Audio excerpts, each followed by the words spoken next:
The woman with the violet eyes stood in the center of Albuquerque's dusty Main Street in the New Mexico territory, and every person who passed her made the sign of the cross or spat in the dirt at her feet. Jolene Everhart had grown accustomed to the whispers that followed her like tumbleweeds in a windstorm, the way mothers pulled their children close when she walked past the general store, the manner in which merchants suddenly discovered they were fresh out of whatever goods she needed to purchase. She had arrived in this town 6 months ago, hoping the desert heat and distance from Missouri would burn away the reputation that clung to her like a second skin. Instead, the stories had multiplied, fed by fear and superstition until they became something monstrous. It was June of 1878, and the afternoon sun beat down mercilessly on the adobe buildings and wooden storefronts that lined the street. Jolene pulled her worn shawl tighter around her shoulders despite the heat, as if the threadbare fabric could shield her from the stares. Her unusual eyes, the color of spring lilacs, had been her curse since birth. Her mother had died bringing her into the world, and her father had perished in a farming accident when she was only 6. The family who took her in after that had suffered a barn fire. 3 families in succession had experienced misfortune after offering her shelter, and by the time she was 18, no one in her hometown would come near her. Now, at 21, Jolene had exhausted nearly all her options. She worked when she could, taking in mending and washing, but most people preferred to burn their clothes rather than let her touch them. She lived in a small adobe structure at the edge of town that no one else wanted, its walls cracked and roof barely adequate to keep out the occasional rain. The sound of hoofbeats drew her attention, and she looked up to see a rider approaching from the east. The man sat tall in his saddle, his broad shoulders outlined against the bright sky. He wore a dusty brown hat pulled low, but even from a distance, she could see the strong line of his jaw and the easy confidence with which he controlled his horse, a magnificent chestnut mare with a white blaze down her face. Xavier Irving had been riding for 3 days straight, eager to reach Albuquerque, and the ranch he had purchased sight unseen with his savings from years of trail driving. At 26, he was ready to put down roots, to build something permanent instead of spending his life moving cattle from Texas to Kansas. The letter from the land agent sat folded in his shirt pocket, promising 200 acres of good grazing land and a house that needed work but had solid bones. As he rode into town, he noticed the crowd of people clustered in the street, their attention focused on a woman standing alone in their midst. Even from 50 yards away, Xavier could see she was beautiful, with rich chestnut hair that caught the sunlight and a graceful way of holding herself despite the obvious hostility surrounding her. He slowed his horse, curious about the scene unfolding before him. An older woman with iron-gray hair stepped forward, her face twisted with anger and something that looked like fear. "You need to leave this town, Jolene Everhart. We have been patient long enough. Yesterday, the Miller baby took sick with fever, and everyone knows you walked past their house that very morning." Jolene's voice, when she spoke, was steady despite the tremor Xavier could see in her hands.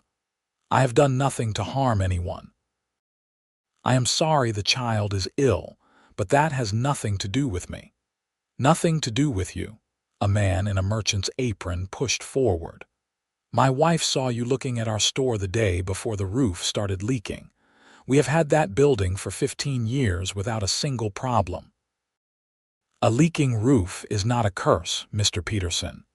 It is a sign you need to replace old shingles," Jolene said, but her words only seemed to inflame the crowd further. Xavier had seen enough. He had witnessed mob mentality before, seen how quickly fear could turn ordinary people into something dangerous. He guided his horse forward, positioning himself between the woman and the crowd. Up close, he could see her eyes, that remarkable violet color that seemed to shift in the sunlight. They were the most beautiful eyes he had ever seen. "Seems like the lady has a point about those shingles," Xavier said, his voice carrying the lazy drawl of someone who was completely unconcerned by the tension in the air. "I have seen plenty of roofs go bad after 15 years. It is just what happens when wood and nails get old." The crowd's attention shifted to him, and the gray-haired woman narrowed her eyes. "This is not your concern, stranger. You do not know what this woman is." "I know she is standing here alone against a crowd of folks who should know better than to gang up on someone half their size," Xavier replied. He swung down from his horse, landing lightly on his feet despite his height and the long ride. "Name is Xavier Irving. I just bought the old Henderson Ranch east of here." Recognition flickered across several faces. The Henderson Ranch had sat empty for 2 years after the owner died of old age, his children having moved back east. It was good land, and the fact that Xavier had purchased it gave him a certain standing in the community, whether he had been in town 5 minutes or 5 years. "Mr. Irving, I am sure you mean well, but you do not understand," the merchant said, his tone shifting to something more conciliatory. "This woman has brought misfortune to everyone who has shown her kindness. It is not superstition. These things have happened and we have all witnessed them." Xavier turned to look at Jolene, really look at her. She met his gaze without flinching, and he saw no malice in those violet eyes, only weariness and a deep sadness that made something in his chest tighten. He had learned to read people during his years on the trail, to distinguish between those who would cut your throat for $1 and those who were simply trying to survive. This woman was no threat. "Seems to me that bad luck is just bad luck," Xavier said, turning back to the crowd. "I have known plenty of good people who had hard times and plenty of scoundrels who prospered. If misfortune followed merit, the world would look a lot different than it does." The gray-haired woman opened her mouth to argue, but Xavier cut her off with a slight raise of his hand. "I am tired from the road, and I would appreciate it if someone could point me toward a decent meal and a place to stable my horse. Unless you all plan to stand here in the heat arguing about coincidence and bad roofing." The crowd began to disperse, slowly at first and then with more purpose as people remembered their own business and errands. Within a few minutes, only Xavier, Jolene, and a handful of curious onlookers remained. The violet-eyed woman looked at him with an expression he could not quite read. "You should not have done that," she said quietly. "They will turn on you now, too. Everyone who helps me ends up regretting it." Xavier looped his horse's reins around a hitching post and faced her fully. "I make my own decisions about who I help and who I do not. And I do not regret doing the right thing." "The right thing," Jolene repeated, and there was something bitter in her tone. "The right thing would be for me to leave to go somewhere else where no one knows me, but there is nowhere left to go. I have tried 3 towns before this one, and the stories always follow. Someone remembers, or someone writes a letter and it starts all over again. Then maybe it is time to stop running," Xavier said. He did not know why he was involving himself in this woman's troubles, why her situation seemed to matter so much to him after such a brief acquaintance. But something about the way she stood there, unbowed despite everything, called to something deep inside him. If the stories are going to follow you anyway, might as well face them down in a place where at least you have a roof over your head, even if it is a cracked one. A small smile touched Jolene's lips, the first he had seen from her, and it transformed her face from merely beautiful to something that made his heart skip a beat. "That is a surprisingly practical way to look at it." "I am a practical man," Xavier said, then hesitated before adding, I could use some help getting the ranch house in order. The letter says it has been sitting empty for a while, and I imagine there is cleaning and fixing to be done. If you are looking for work, I would be willing to hire you for fair wages." Jolene's eyes widened. "You cannot be serious. You just saw what happened. If you are associated with me, they will make your life difficult. They will refuse to sell you supplies, will not help with roundup, will treat you like an outcast." "Let them try," Xavier said with a shrug. "I have been on my own most of my life. I do not need their approval to make a living." It was true. His parents had died of cholera when he was 15, and he had been working cattle drives ever since, learning the business from the ground up. He knew how to handle livestock, how to fix fences and buildings, how to survive on very little when times were hard. The opinion of small-minded townspeople was the least of his concerns. Jolene studied him for a long moment, and Xavier found himself hoping she would say yes. It was absurd, really. He had known this woman for all of 10 minutes, had no reason to trust that she was not exactly what the townspeople claimed.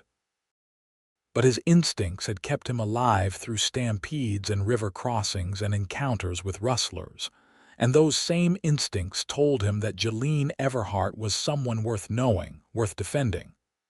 "All right," she said finally. "I will come work for you, at least until you see for yourself that the things people say are true. When your luck turns bad, when accidents start happening around me, I will leave. That is my condition." "Deal," Xavier said, extending his hand. She took it after a moment's hesitation, her palm small and work roughened against his own. The touch sent an unexpected jolt through him, like lightning on a summer night, and from the way her eyes widened slightly, he suspected she felt it too. He released her hand reluctantly and turned to collect his horse. "Let me get directions to the ranch from the land agent, and we will head out there. No point in waiting around here for another confrontation." The land agent's office was a small building wedged between the bank and a saloon. Inside, a thin man with spectacles perched on his nose looked up from his desk with a welcoming smile that faltered when he saw Jolene standing beside Xavier. The agent's gaze darted between them, confusion and calculation flickering across his features. "Mr. Irving, I presume." "We have been expecting you," the agent said, rising from his chair. "I am Gerald Foster. I have all the papers ready for your signature." "Good," Xavier said. "I need directions to the property and information about the nearest water sources." Foster laid out a hand-drawn map on his desk, pointing to landmarks and explaining boundaries. The ranch was about 6 miles east of town, accessible by a decent road that followed the Rio Grande for part of the way before cutting inland. There was a well on the property, and a creek that ran through the northern section, providing water for livestock. As Foster talked, Xavier noticed the way the man kept glancing at Jolene, as if expecting her presence to somehow explain itself. When the agent finally could no longer contain his curiosity, he cleared his throat and said, "I should mention, Mr. Irving, that you will want to hire help from town when you need extra hands. There are several reliable men who know the land and can assist with cattle work." "I have already hired help," Xavier said, signing the papers with swift, sure strokes. "Miss Everhart will be working as my housekeeper and helping to get the place in order." Foster's face went pale. "Mr. Irving, I do not think you understand. Miss Everhart has a reputation in this town. People believe she is cursed, that bad things happen to those around her. I strongly advise you to reconsider this arrangement." "Your advice is noted," Xavier said, folding the deed and tucking it into his pocket. "Is there anything else I need to know about the property?" Foster opened his mouth, closed it again, and finally shook his head. "No, sir. The keys to the house are in the door. It has not been locked since Mr. Henderson passed. We wish you the best of luck with your new venture." The emphasis on the word luck was impossible to miss, but Xavier ignored it. He tipped his hat to the agent and held the door open for Jolene, who had remained silent throughout the exchange. Outside, the afternoon sun had shifted lower in the sky, painting the adobe buildings in shades of gold and amber. "You still have time to change your mind," Jolene said as Xavier untied his horse. "Mr. Foster is right. I do have a reputation, and it will affect your business relationships in town." "Good thing the ranch is 6 miles out of town then," Xavier said. "Seems like a comfortable distance to me." He swung up into the saddle and extended his hand down to her. "You can ride with me, or if you need to collect your things first, I can wait." Jolene looked at his outstretched hand, then up at his face. Whatever she saw there must have reassured her because she nodded. "I should get my belongings. It will not take long, I do not have much." Xavier followed her to the edge of town, where her small adobe house sat like an afterthought, barely more than a single room with walls that had seen better days. He waited outside while she gathered her possessions, and true to her word, she emerged within minutes carrying a worn carpet bag and a small wooden box. Everything she owned in the world, apparently, fit into 2 containers. He dismounted and secured her bag behind his saddle, then helped her up onto the horse before swinging up behind her. She sat stiffly at first, clearly uncomfortable with the intimacy of the arrangement. But as they left Albuquerque behind and headed east along the dusty road, Xavier felt her begin to relax against him. The landscape opened up before them, all red rock and scrubby vegetation with the Sandia Mountains rising purple in the distance. The Rio Grande ran alongside the road for the first few miles, its waters lower than they would be in spring, but still providing a ribbon of life through the harsh terrain. Xavier had fallen in love with this country during his years of trail driving, with its stark beauty and endless sky. "It is beautiful out here," Jolene said softly, echoing his thoughts. "Harsh, but beautiful." "That is why I wanted to settle here," Xavier said. "I have seen a lot of country between Texas and Kansas, but something about New Mexico territory got under my skin. Figured if I was going to build something permanent, this was the place to do it." They rode in companionable silence for a while, the only sounds the steady rhythm of the horse's hooves and the occasional call of a bird. The sun continued its descent toward the horizon, and Xavier found himself very aware of Jolene's presence, the way she fit against him, the faint scent of lavender that clung to her hair despite her obvious poverty. "Why did you help me back there?" Jolene asked eventually. "You do not know me. You have no reason to believe I am not exactly what they say I am." Xavier considered the question, trying to put into words something he did not fully understand himself. "I spent years working cattle drives, moving from place to place with no real home. You meet all kinds of people doing that work. You learn pretty quick that the folks everyone praises are not always the good ones, and the folks everyone condemns are not always the bad ones. I learned to trust my instincts instead of other people's opinions." "And your instincts told you I was not cursed." "My instincts told me you were a woman dealing with something hard and that you could use a hand," Xavier said. "The rest I will figure out as we go." The ranch came into view as they rounded a bend in the road, and Xavier felt a surge of satisfaction at the sight. The house was larger than he had expected, a substantial adobe structure with a covered porch and real glass windows. The property included a barn, several outbuildings, and extensive corrals. 200 acres of grazing land stretched out behind the buildings, watered by the creek Foster had mentioned. It all needed work. That much was obvious even from a distance. The corral fences sagged, The barn door hung crooked on its hinges, and the yard was overgrown with weeds and brush. But the bones were good, solid, and Xavier could see the potential in every weathered board and cracked adobe brick. "This is all yours?" Jolene asked, something like wonder in her voice. "Ours," Xavier corrected without thinking, then felt his neck heat at the presumption. "I mean, you will be living here too, working here. That makes it yours as much as mine." Jolene did not respond, but Xavier thought he felt her relax a bit more against him. He guided the horse up to the house and dismounted, then helped her down. The keys, as Foster had promised, were in the door, rusty from disuse but still functional. Xavier pushed the door open and they stepped into the dim interior. Dust covered every surface, and the air smelled stale and closed up, but the house was sound.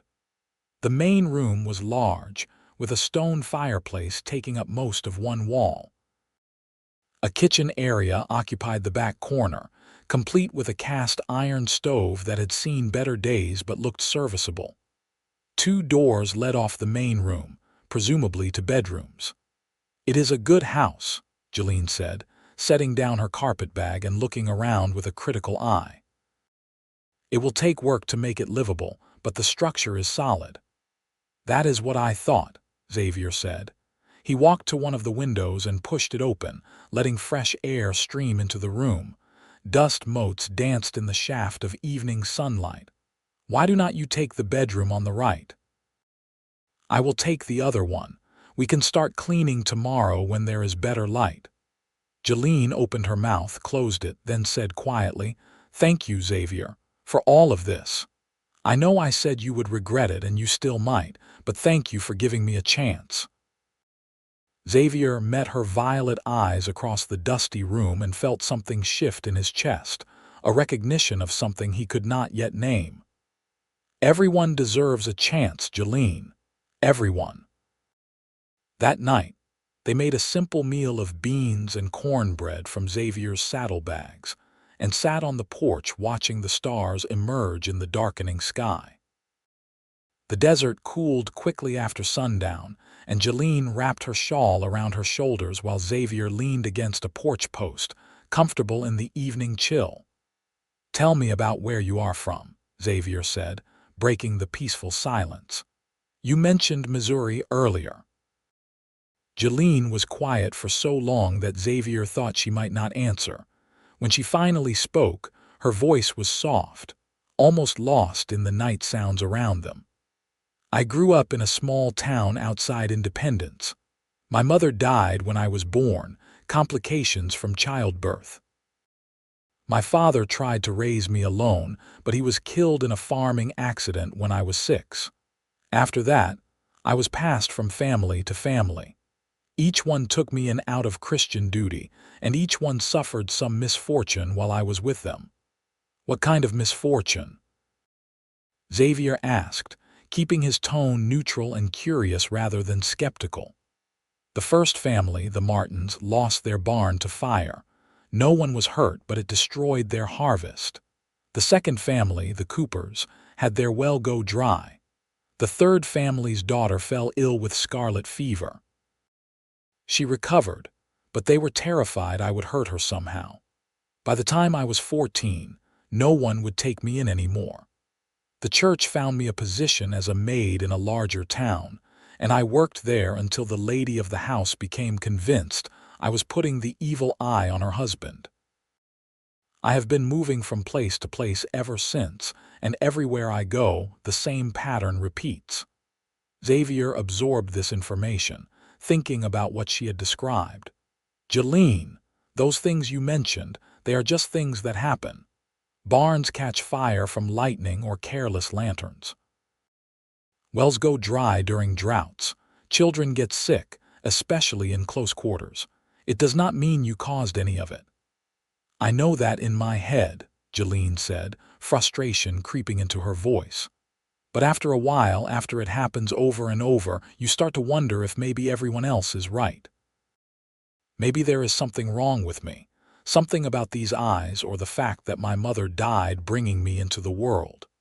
Maybe I am cursed, and the best thing I could do for anyone is to disappear into the desert and never come near people again." The despair in her words made Xavier's heart ache.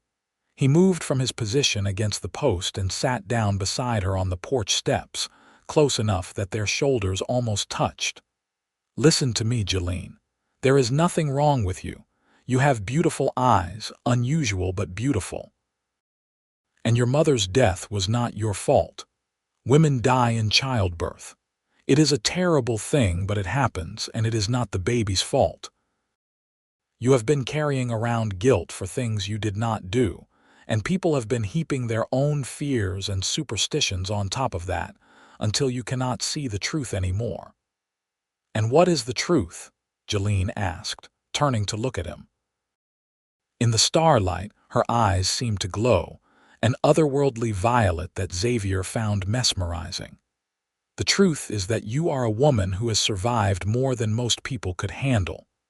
You have been alone and afraid and blamed for things beyond your control, and you are still here, still trying. That is not a curse.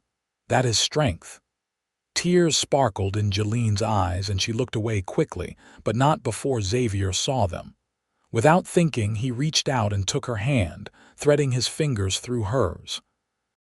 She did not pull away, and they sat like that for a long time, hands clasped, watching the stars wheel overhead in the vast New Mexico sky.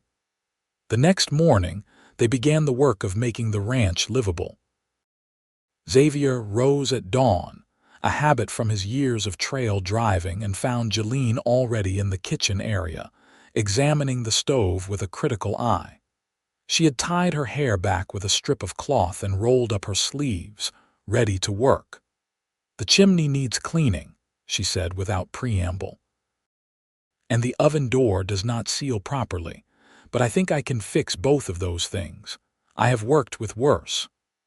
"I will work on the barn and corrals," Xavier said. "I need to assess what lumber I will need from town and what I can salvage from the old fences." They worked separately for most of the morning, falling into a natural rhythm. Xavier inspected every inch of the barn, making mental notes of repairs needed. The structure was fundamentally sound, but the roof had several spots where the sun shone through, and the stalls needed new doors. The corrals would require the most work, with sections of fence that needed complete replacement.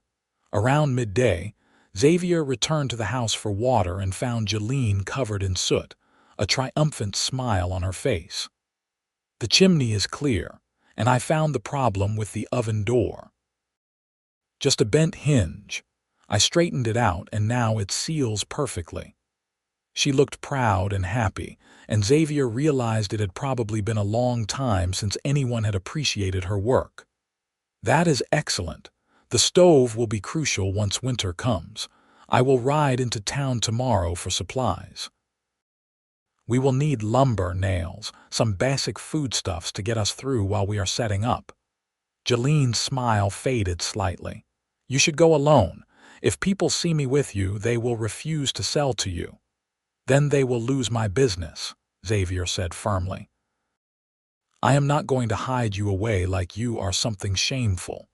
We are working together, and if the town has a problem with that, they can deal with me. Xavier, you do not understand how vicious people can get. They will make your life impossible." "Let them try." Xavier repeated the words he had said the day before, and he meant them just as much now. He was not going to abandon this woman to loneliness and fear just because some superstitious townspeople could not see past their own prejudices. Over the next week, they fell into a routine that felt surprisingly natural. Xavier worked on the physical repairs to the ranch, fixing fences, mending the barn, replacing broken boards on the porch. Jolene tackled the house, scrubbing away years of dust and neglect, making the adobe walls shine and the floors gleam. She also took over the cooking, producing meals that were simple but nourishing and infinitely better than Xavier's usual trail fare. They talked while they worked, sharing stories about their pasts, their hopes for the future. Xavier told her about his years on the cattle drives, the dangers and adventures, the satisfaction of a job well done. Jolene described the books she had read, borrowed from sympathetic librarians in the various towns where she had lived, how stories had been her escape from the harsh reality of her life. "I always imagined what it would be like to have a real home," Jolene said one evening as they sat on the porch after dinner. "A place where I belonged, where people knew me and did not fear me. I stopped letting myself dream about that years ago. It hurt too much when it did not come true." "Maybe you should start dreaming again," Xavier said. He had been thinking a lot over the past week about Jolene and about his own growing feelings for her. He had hired her as a housekeeper, told himself he was simply helping someone in need, but the truth was more complicated. He found himself watching for her smile, listening for her laugh, inventing excuses to work near the house so he could see her throughout the day. He had not planned on falling for anyone, certainly not this fast, but his heart apparently had not consulted him on the matter. When Xavier finally made the trip to town for supplies, he went alone despite his earlier words, not because he was hiding Jolene but because she asked him to, pointing out practically that they needed those supplies and could not afford to be turned away. He agreed reluctantly, but he made sure everyone he dealt with knew that Jolene Everhart was working at his ranch, and that anyone who had a problem with that could take it up with him directly. The reaction was immediate and predictable. The gray-haired woman from that first day, whose name Xavier learned was Mrs. Hutchins, cornered him outside the general store. "Mr. Irving, people are concerned about your association with that woman. For your own good, we must advise you to send her away." "I appreciate your concern, madam, but Miss Everhart is an excellent housekeeper and a hard worker. I have no intention of sending her anywhere," Xavier said, tipping his hat politely but firmly. "You will regret it," Mrs. Hutchins said darkly. "Mark my words. That woman brings misfortune wherever she goes." "I will take my chances," Xavier replied and went about his business loading supplies into the wagon he had borrowed from the livery. That evening, when he returned to the ranch with lumber, foodstuffs, and various other necessities, Jolene helped him unload everything. She did not ask about his reception in town, but he saw the question in her eyes. "They are still convinced you are cursed," Xavier said, answering her unspoken query. "And they are convinced I am making a terrible mistake. I told them they were wrong on both counts." "What if they are right, though?" Jolene said softly. "What if something terrible happens because I am here?" Xavier set down the sack of flour he was carrying and turned to face her fully. "Jolene, do you hear yourself? You are waiting for something bad to happen so you can blame yourself for it. That is not rational. Bad things happen to everyone eventually. It is part of life. If a horse throws a shoe, is that your curse or just a horse being a horse? If we get a thunderstorm and lightning strikes a tree, is that your fault or just weather?" I know, Jolene said, but she did not sound convinced. "It is just hard to shake 21 years of people telling you that you are the cause of their problems." Xavier stepped closer to her, close enough to see the exact shade of violet in her eyes, the way they seemed to shift between purple and blue depending on the light. "Then let me be the one voice telling you something different. You are not cursed. You are remarkable and strong and beautiful, and I am grateful every day that you are here." Jolene's breath caught, and for a moment they stood frozen, the air between them charged with possibility. Then, with a courage that surprised even himself, Xavier cupped her face gently with one hand and leaned down to kiss her. The kiss was soft and sweet, a question more than a demand, and when Jolene kissed him back, her lips parting slightly under his, Xavier felt something in his chest expand and warm. He had kissed women before, in the trail towns and saloons that dotted the cattle routes. But nothing had ever felt like this, like coming home to a place he had not known he was searching for. When they finally pulled apart, both slightly breathless, Jolene looked up at him with wonder and fear warring in her expression. "Xavier, what are we doing? This is crazy, you barely know me." "I know enough," Xavier said, his thumb tracing the line of her cheekbone. "I know you are kind and hardworking. I know you have more courage than anyone I have ever met.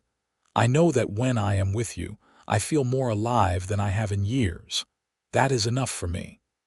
But what if something happens? What if the curse is real and I bring you misfortune?" "Then we will deal with it together," Xavier said simply.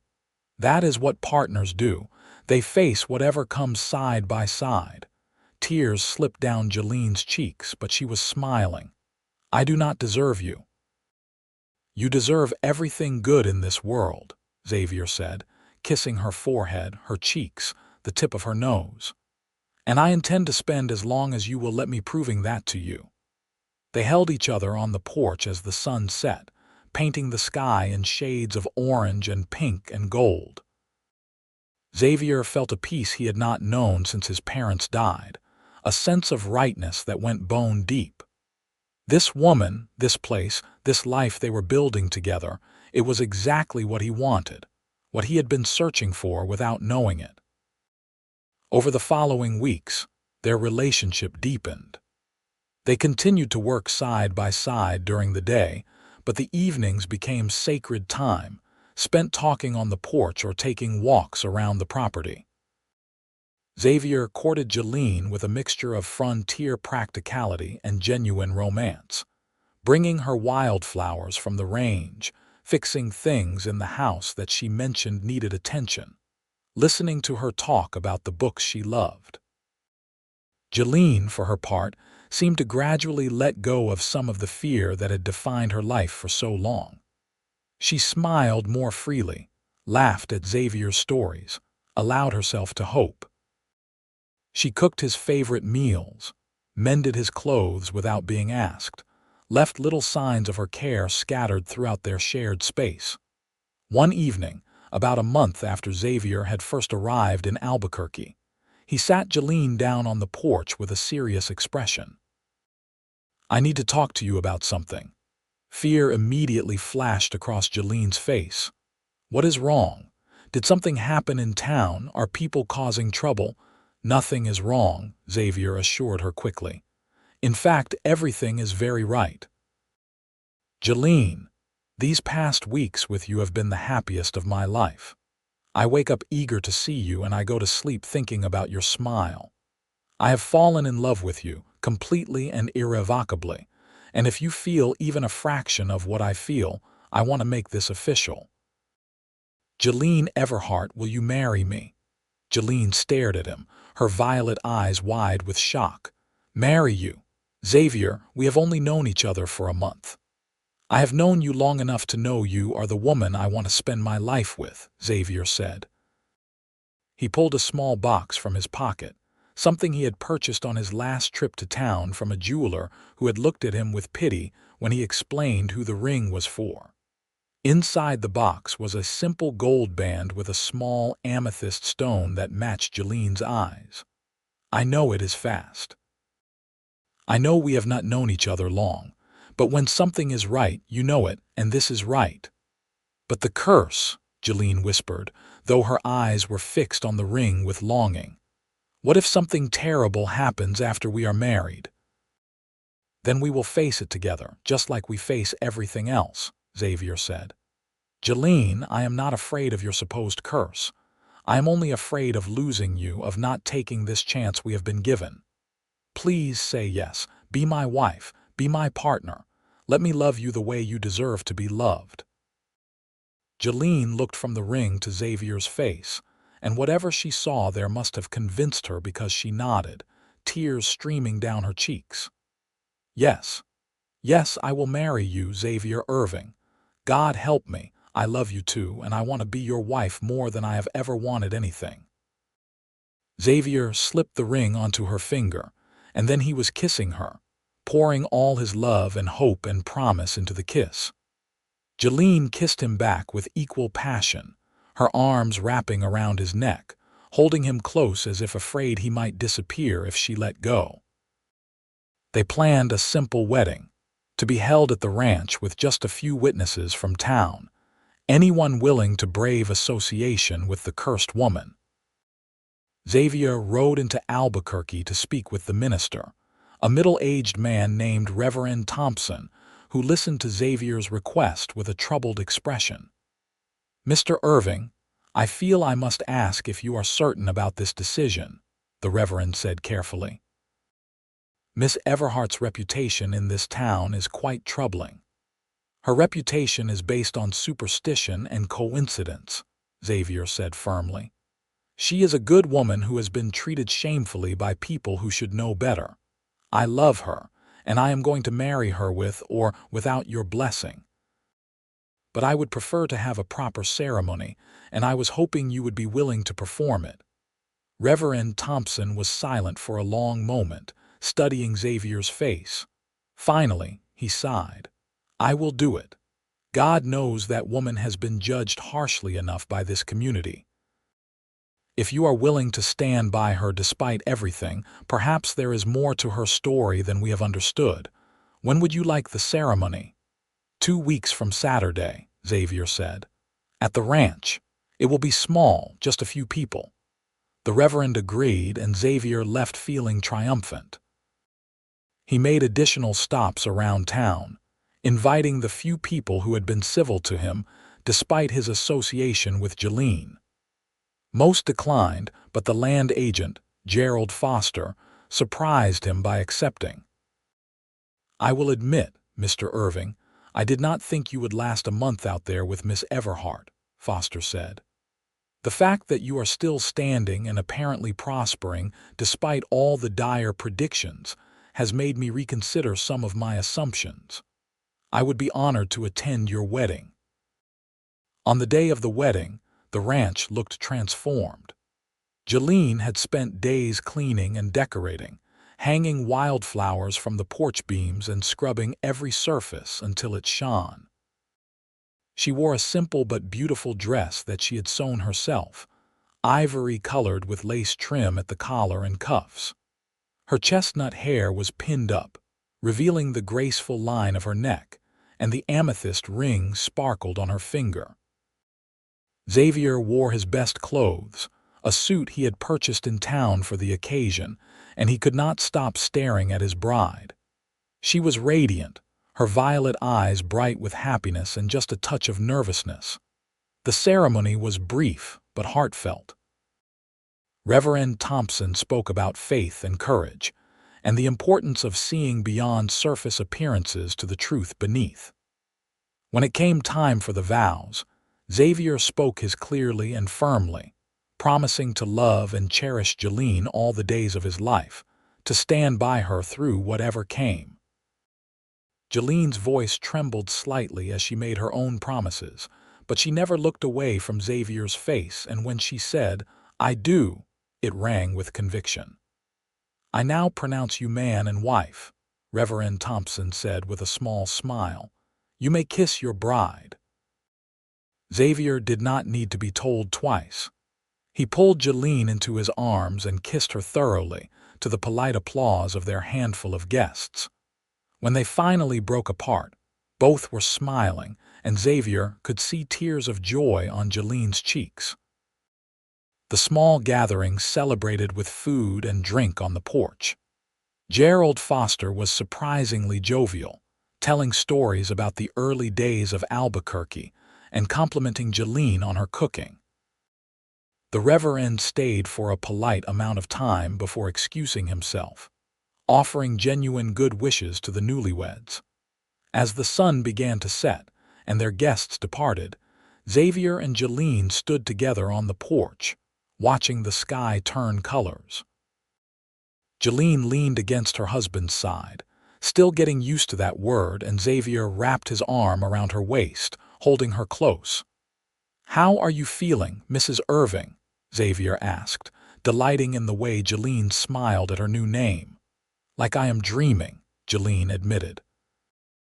"Like I am going to wake up and find myself back in that cracked adobe house on the edge of town, alone and afraid."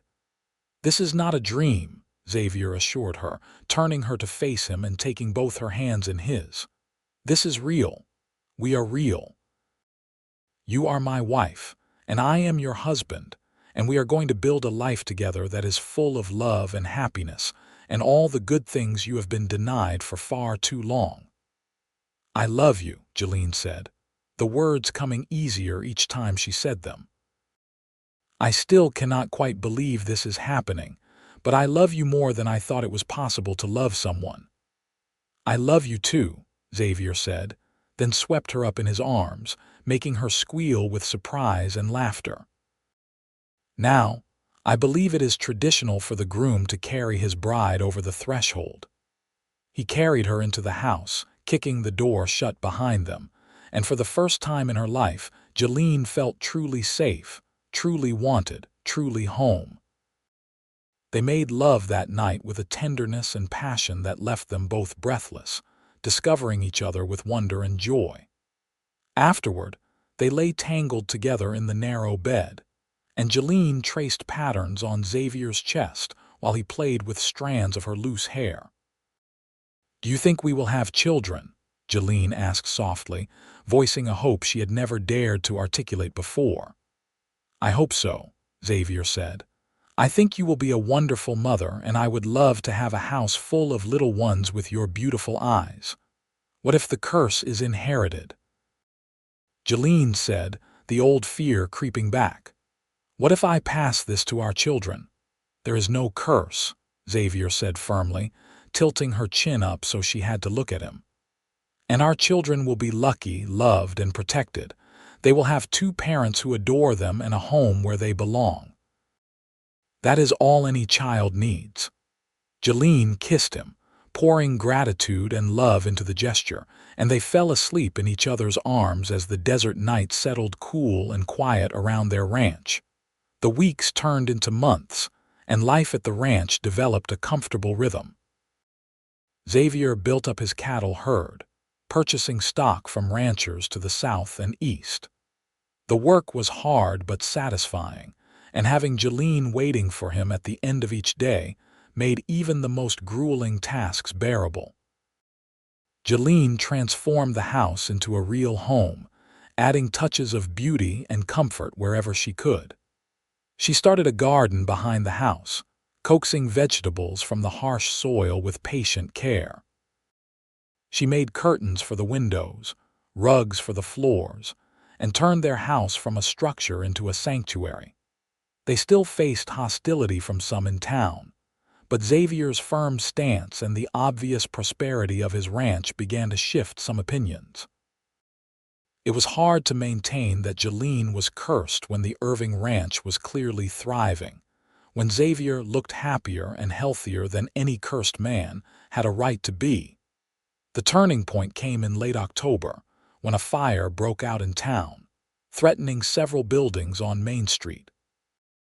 Xavier and Jolene saw the smoke from their ranch and immediately hitched up the wagon, racing into Albuquerque with barrels of water and wet blankets. They arrived to find chaos, people running in all directions, the volunteer fire brigade overwhelmed by the scope of the blaze. Xavier immediately began organizing bucket lines, his trail boss experience giving him a natural authority that people responded to in the crisis.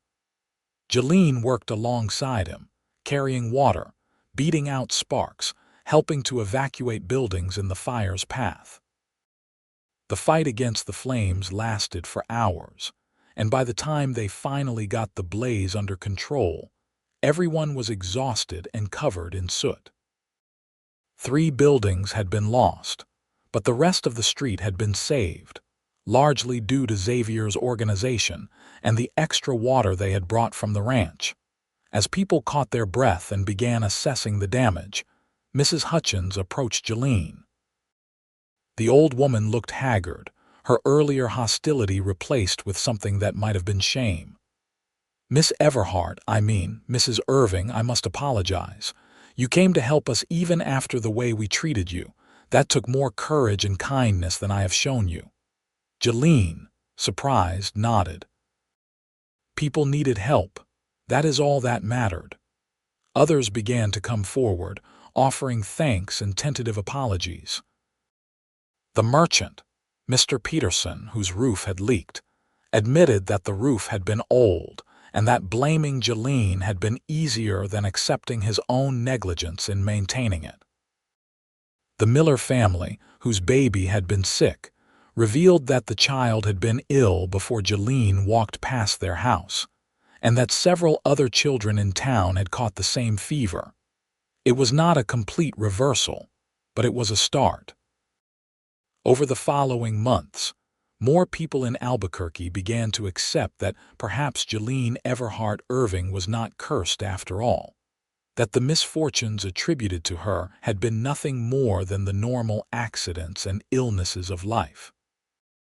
By the time spring arrived, bringing green growth and new life to the desert, Jolene discovered she was pregnant. She told Xavier one evening as they sat on the porch watching the sunset, a ritual they had maintained throughout their marriage. "I saw the doctor in town today," Jolene said, her hand resting protectively over her still flat stomach. "He confirmed it. We are going to have a baby in the fall." Xavier let out a whoop of joy that probably carried all the way back to Albuquerque and pulled his wife into a careful but enthusiastic embrace. "A baby, Jolene, that is wonderful news. How are you feeling? Are you well? Do you need anything?"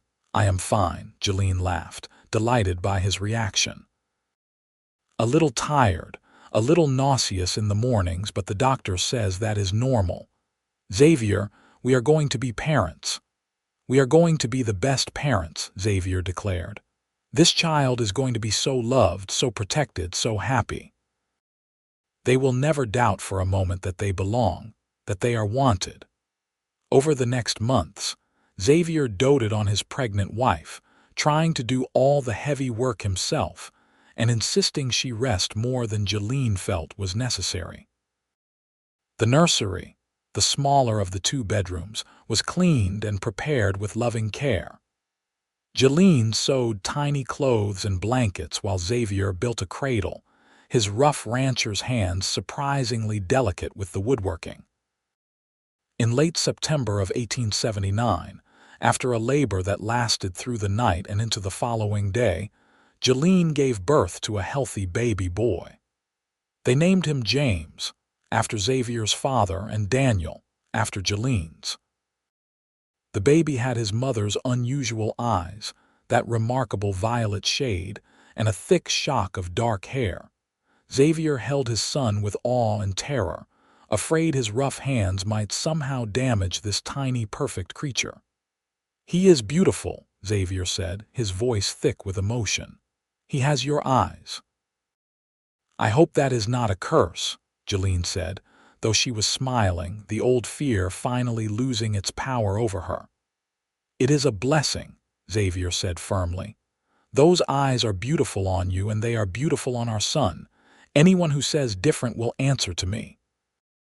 Word spread through Albuquerque that the Irving baby had been born, and to Jolene's surprise, people began showing up at the ranch with gifts. Mrs. Hutchins brought a quilt she had sewn herself, each patch carefully chosen and stitched. Mr. Peterson brought a rocking horse he had carved. The Miller family, whose baby had recovered from that long-ago fever, brought clothing and offered to help Jolene with anything she needed. "It seems the town has finally accepted you," Xavier said one evening as they looked at the pile of gifts accumulating in the nursery.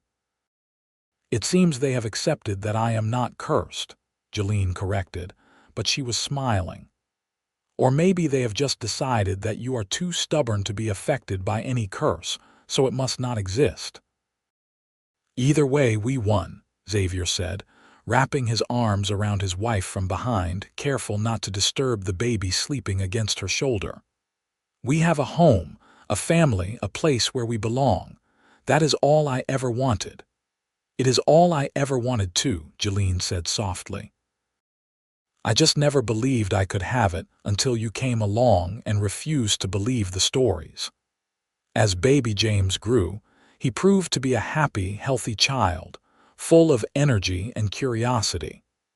His unusual eyes, rather than marking him as cursed, became something the town remarked on with admiration. "The Irving boy has his mother's beautiful eyes," people would say, and Jolene's heart would swell with a joy she had never thought possible. The ranch continued to prosper.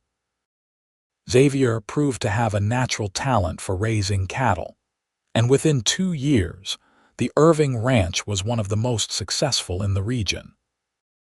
They hired hands to help with the work, young cowboys who treated Jolene with respect and genuine affection, who played with young James and brought him carved toys and taught him to ride as soon as he was old enough to sit a horse.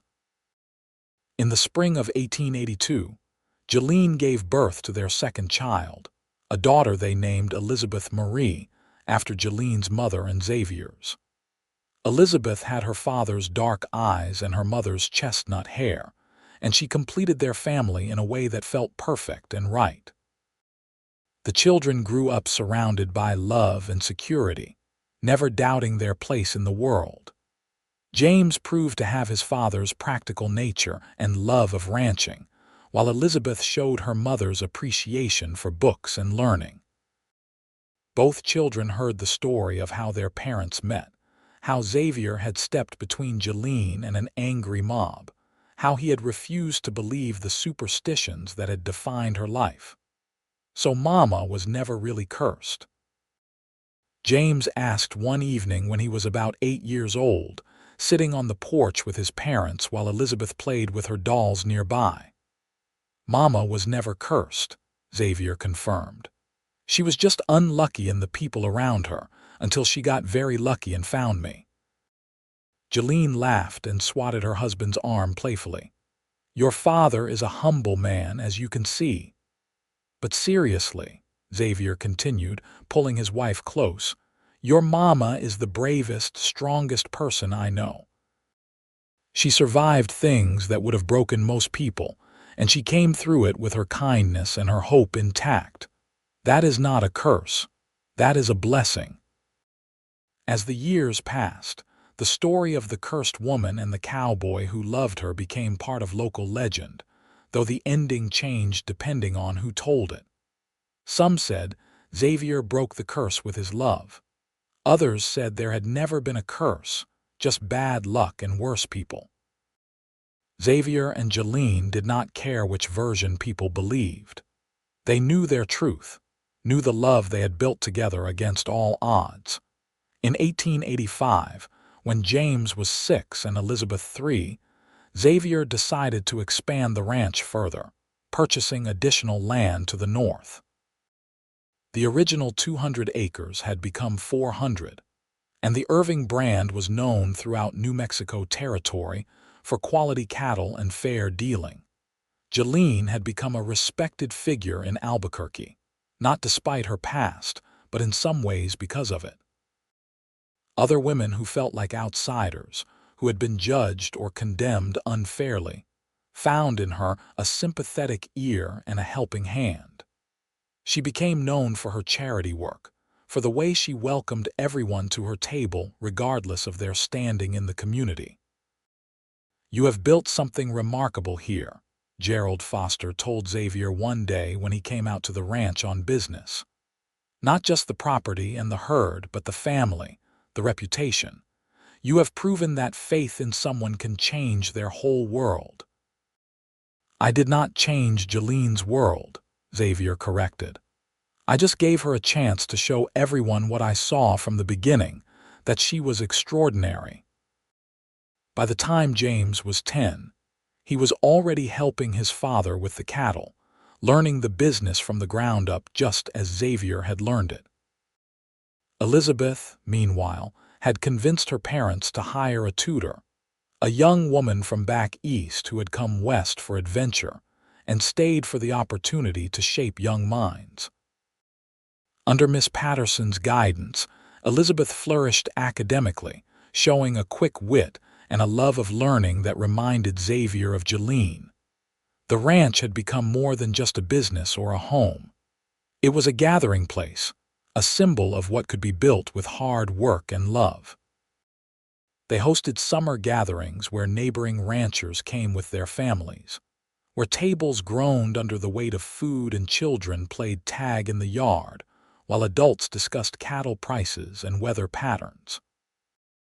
On one such gathering in the summer of 1888, as Xavier watched his children playing with the neighbor kids while Jolene laughed with the other women, he felt a contentment so profound it almost hurt. 10 years ago, he had been a drifter, a cowboy with no real home and no real prospects beyond the next cattle drive.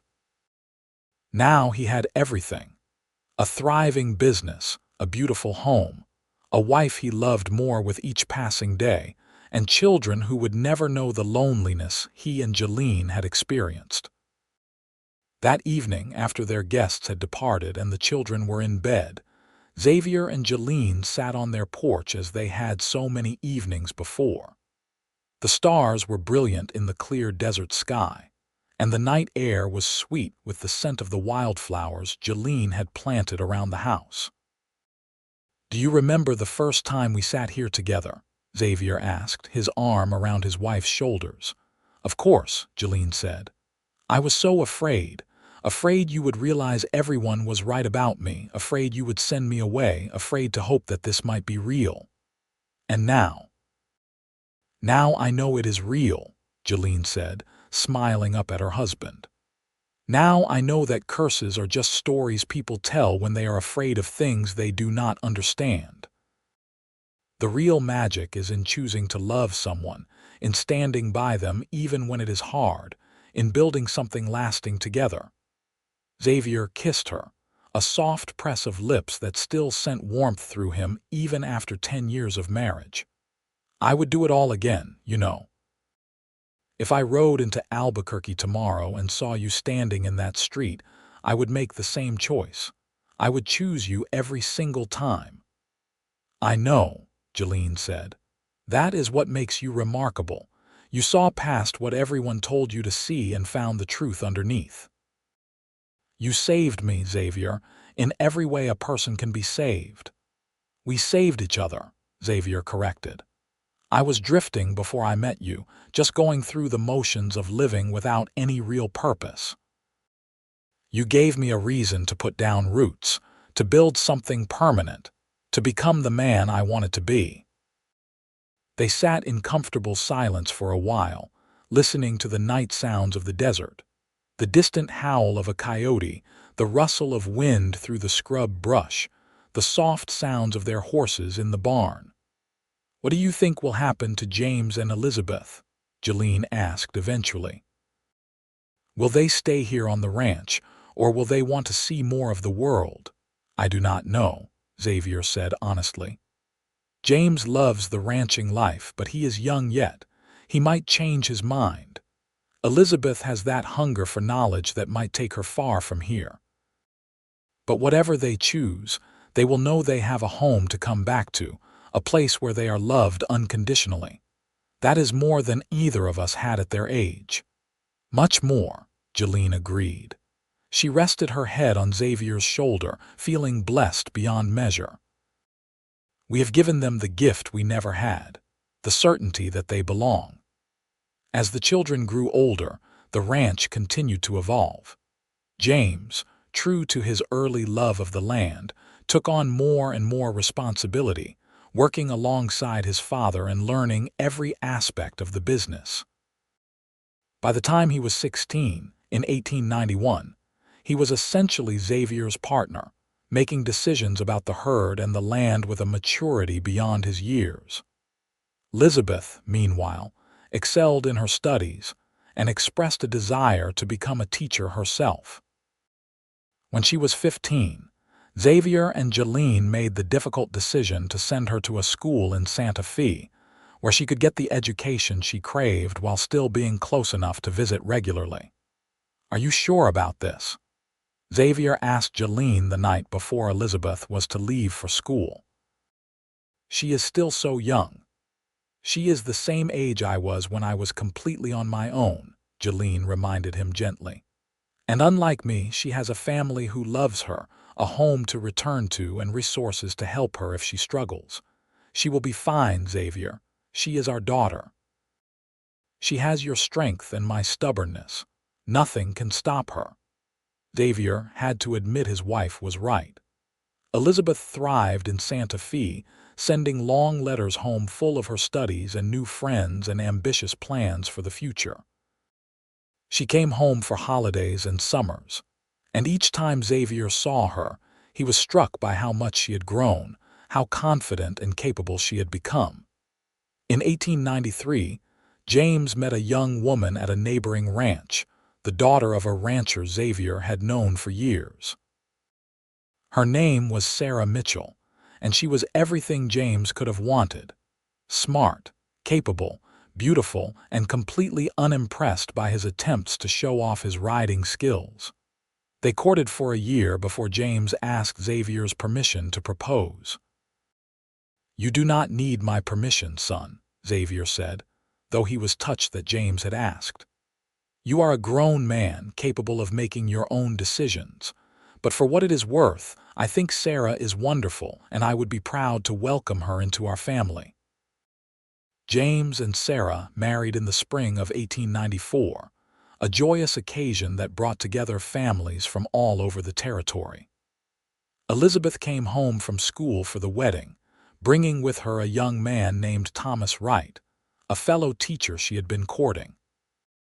The wedding was held at the ranch, under the wide New Mexico sky, and as Xavier watched his son pledge his life to Sarah, he felt the sweet ache of time passing, of cycles completing.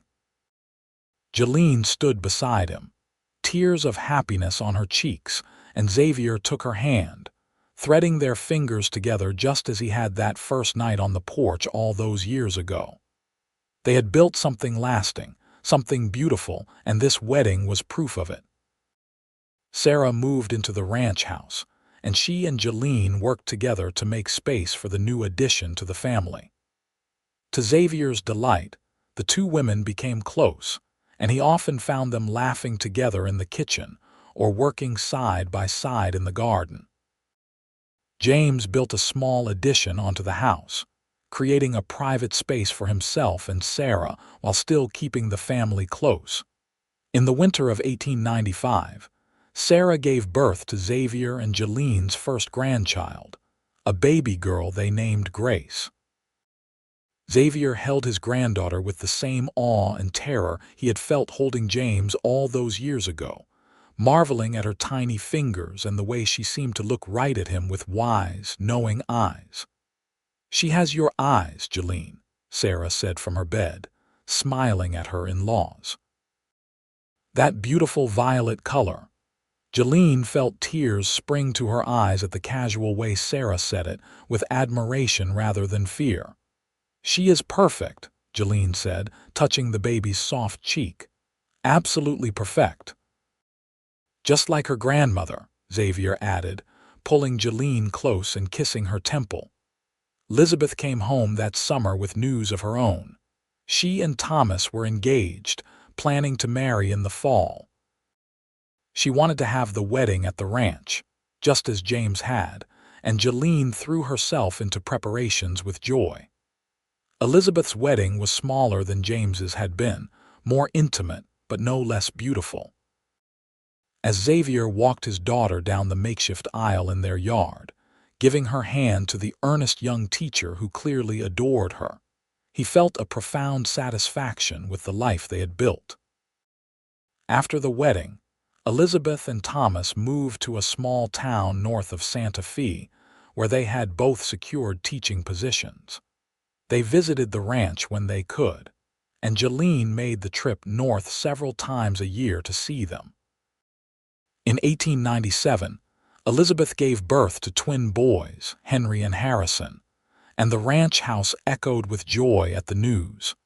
James and Sarah had 2 more children, a boy named after Xavier and another girl they called Lily.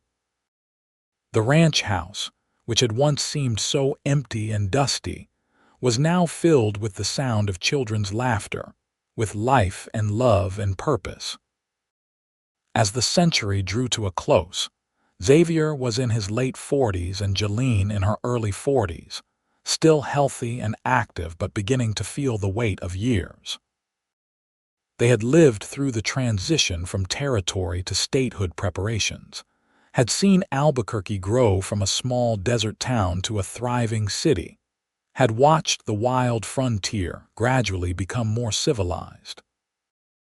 On their 20th wedding anniversary in 1898, Xavier took Jolene back to the porch where he had proposed all those years ago.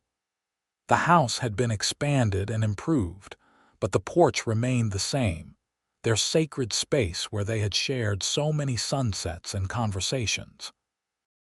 20 years, Xavier said, pulling Jolene into his arms. 20 years since I made you my wife, and I love you more now than I did then, which I would not have believed possible. 20 years since you saved me, Jolene said, looking up at her husband with eyes that still took his breath away. 20 years since you refused to believe I was cursed, since you saw me when everyone else looked through me. You were never cursed, Xavier said, as he had said so many times over the years. You were just waiting for someone to see your worth, and I thank God every day that I was the one who got to do that. They kissed as the sun set over the New Mexico desert, 2 people who had found each other against all odds and built a life full of love and meaning. Around them, their ranch hummed with activity. James checking on the cattle, Sarah cooking dinner, Grace playing in the yard with her younger siblings.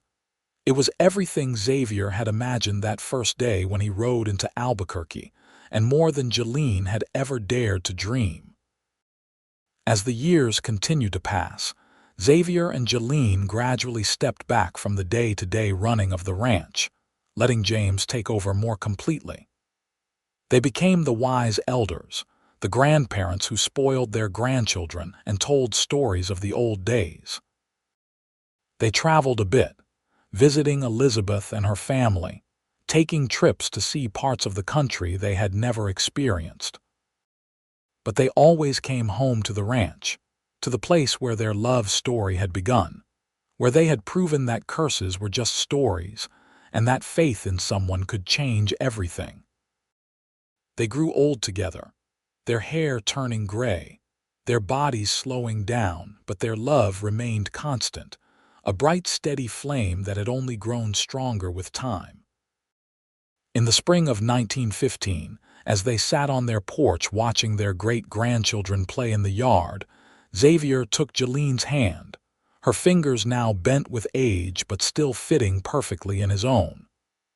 "You have any regrets?" he asked, a question that had never occurred to him to ask before. Jolene was quiet for a moment, considering.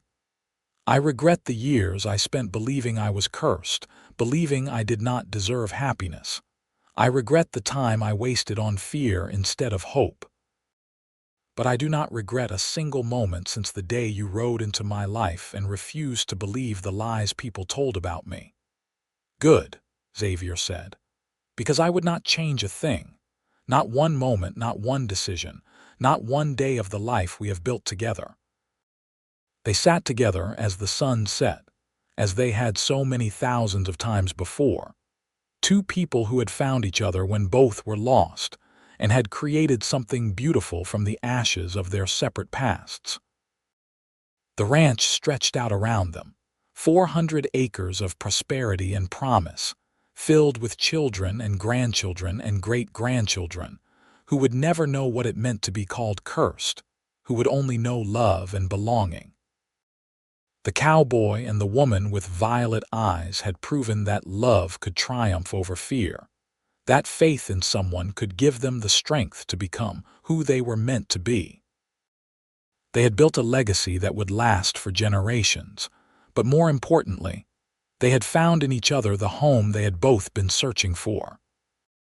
As darkness fell and the stars emerged one by one in the vast New Mexico sky, Xavier and Jolene remained on their porch, hands clasped, hearts intertwined, grateful beyond measure for the day a dusty cowboy rode into Albuquerque and saw a beautiful woman where everyone else saw only a curse. Their love story had become legend in the territory, a reminder that sometimes the greatest act of heroism is simply choosing to see the truth when everyone else believes the lie, to offer love when everyone else offers judgment, to say, "I do," when everyone else says, "Don't." And as they sat together in the comfortable silence of a love that had weathered decades and emerged stronger, surrounded by the evidence of the life they had built, Xavier and Jolene knew that they had won the greatest victory of all. They had loved and been loved in return, completely, unconditionally, eternally. The supposed curse had been nothing but smoke and shadows, dissolved by the light of love and faith and determination. In the end, they had written their own story, one with a happy ending that would endure long after they were gone, inspiring future generations to look beyond fear and superstition to the truth that lay beneath.